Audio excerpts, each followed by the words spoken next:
Everyone. आज मैं आप सभी के लिए the parable of the pipeline book की समरी लेकर आई हूँ, जो कि लिखी है बर्क हेजेस ने।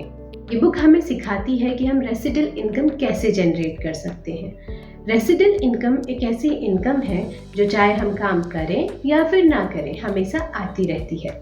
ये बुक हमें सिखाती है कि हम वेल्थ की पाइपलाइन कैसे बना सकते हैं। आप यहाँ पे ध्यान दें, मैंने वर्ड यूज किया है वेल्थ, ना कि इनकम या फिर सैलरी। इनकम और वेल्थ में काफी ज्यादा डिफरेंस होता है और ये बुक हमें सिखाती है वेल्थ जनरेट करना, वेल्थ की पाइपलाइन जनरेट करना। ये बुक स्टार्ट होती है दो भाइयों की कहानी से, जिनका नाम होता है पैब्लो और ब्रूनो। पैब्लो और ब्रूनो एक छोटे से गांव में रहते हैं, लेकिन वो बहुत बड़े ड्रीमर होते हैं। उनका सपना होता है कि वो लाइफ में बहुत सारा पैसा कमाए, एक अच्छा घर हो, बहुत सारी अच्छी गाड़ियाँ हो और वो अपनी अच्छी लाइफस्टाइल के सपने देखते हैं। और वो हमेशा एक ऐसी अपॉर्चुनिटी की तलाश में होते हैं जो उनके सारे सपने पूरा कर सकती है। और एक बार उनको एक ऐसी अपॉर्चुनिटी मिल जाती है जिससे वो पैसे कमा सकते हैं। एक बार उनके गांव वाले उन्हें काम देते हैं।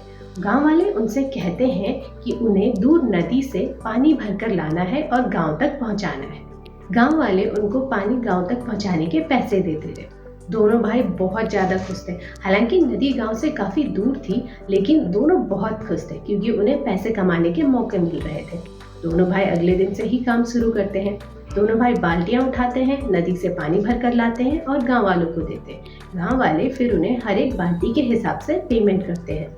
काफ़ी दिनों तक ऐसा चलता रहता है। दोनों भाई बहुत ज़्यादा खुश होते हैं। लेकिन अब पैब्लो को कुछ ठीक नहीं लगता है। वो सोचता है क्यों ना हम कोई दूसरा तरीका सोचें जिससे हम पानी डायरेक्ट नदी से गांव तक पहुंचा सकते हैं। क्योंकि वो बाल्टियाँ उठाकर काफ़ी थक जाता है और वो सोचता है कि मैं लाइफ टाइम ऐसी बाल्टी उठाते रहूँगा और बाल्टियाँ उठा के ही पैसे कमाऊँगा। तो वो सोचता है नहीं, हमें दूसरा तरीका सोचना होगा।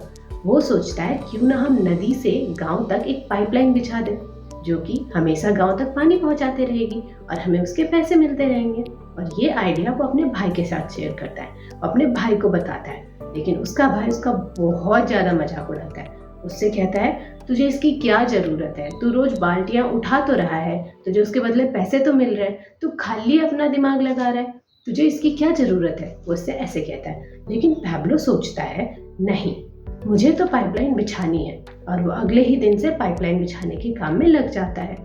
दोनों भाई रोज सुबह जाते हैं, नदी से पानी भरते हैं, गांव तक पहुंचाते हैं और जैसे ही शाम होती है ब्रूनो तो चले जाता है अपने मजे करने। जो भी उसने पैसे दिन में कमाए होते हैं वो उन पैसों को खर्च कर देता है। वो अपनी लाइफ को बहुत एंजॉय कर रहा होता है। और वहीं पैब्लो शाम को टाइम मिलते ही अपनी पाइपलाइन बिछाने का काम शुरू कर देता है। ऐसे ही कुछ दिन बीत जाते हैं, हफ्ते बीत जाते हैं और महीने बीत जाते हैं। लेकिन पैब्लो का पाइपलाइन का काम कुछ ज़्यादा खास नहीं हुआ होता है। उसका भाई ब्रूनो और उसके गांव वाले उसका बहुत मजाक उड़ाते हैं और उसका नाम द पाइपलाइन मैन रख देते हैं। वो अब कहीं भी जाए, कुछ भी करे, हमेशा उसको द पाइपलाइन मैन के नाम से बुलाते हैं। लेकिन पैब्लो हमेशा अपने आप को ये याद दिलाता है कि उसका जो ये शॉर्ट टर्म का पेन है वही उसका लॉन्ग टर्म का गेन बनेगा।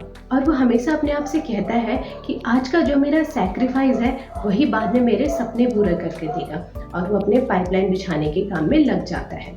ऐसे ही कुछ महीने बीत जाते हैं और साल बीत जाते हैं और फिर 1-2 साल बाद पैब्लो के पाइपलाइन का काम पूरा हो जाता है। और अब पैब्लो को पानी गांव तक पहुंचाने के लिए बाल्टी उठाने की जरूरत ही नहीं होती है। नदी से पानी डायरेक्ट पाइपलाइन के थ्रू पहुंच जाता है। और वहीं दूसरी तरफ अब ब्रूनो की हालत बहुत खराब हो चुकी होती है। दिन भर बाल्टियां उठा के वो बहुत बीमार पड़ने लग गया होता है। वो कमज़ोर हो जाता है। अब उसमें काम करने की हिम्मत भी नहीं होती। और जो उसने पैसे कमाए थे वो भी उसके पास नहीं होते हैं, क्योंकि उसने पैसे तो ऐश करने में उड़ा दिए होते हैं। और उसकी बहुत बुरी हालत खराब हो जाती है। और पैब्लो की पाइपलाइन की वजह से ब्रूनो की बाल्टी उठाने का जॉब भी चले जाता है।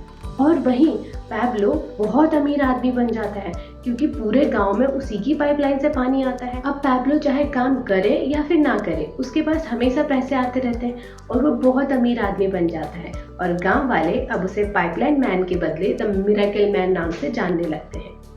तो इस कहानी के एंड में हम सभी से एक सवाल है, क्या हम बकेट कैरियर हैं, यानी कि बाल्टी उठाने वाले, या फिर हम पाइपलाइन बिल्डर हैं? इसका आंसर जानने के लिए हमें अपने आप से कुछ और सवाल पूछने होंगे। क्या होगा अगर हमने कल से काम पे जाना बंद कर दिया तो? क्या होगा अगर हम कुछ दिन बीमार पड़ गए तो? क्या होगा कुछ ऐसी मेडिकल इमरजेंसी आ गई और हमें 1-2 महीने तक काम पे जाना मुश्किल हो गया तो?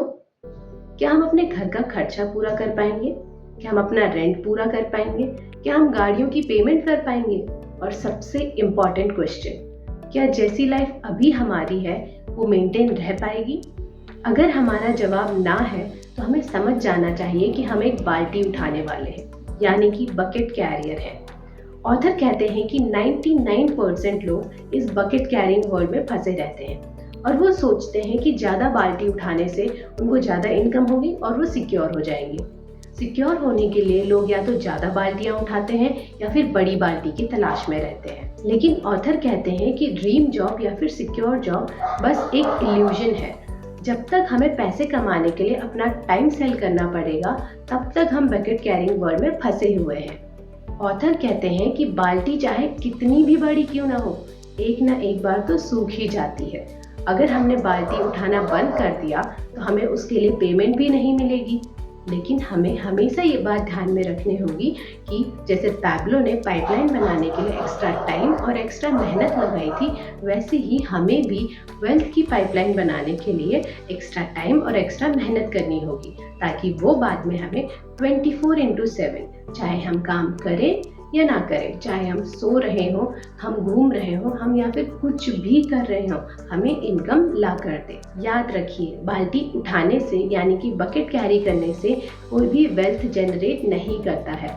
वेल्थ बनाना बाय चांस नहीं होता, वो बाय चॉइस होता है। आई होप आप सभी को ये वीडियो अच्छी लगी हो। ऐसे ही बुक समरीज के लिए, शॉर्ट स्टोरीज के लिए इस चैनल को सब्सक्राइब करिए। Thank you for watching.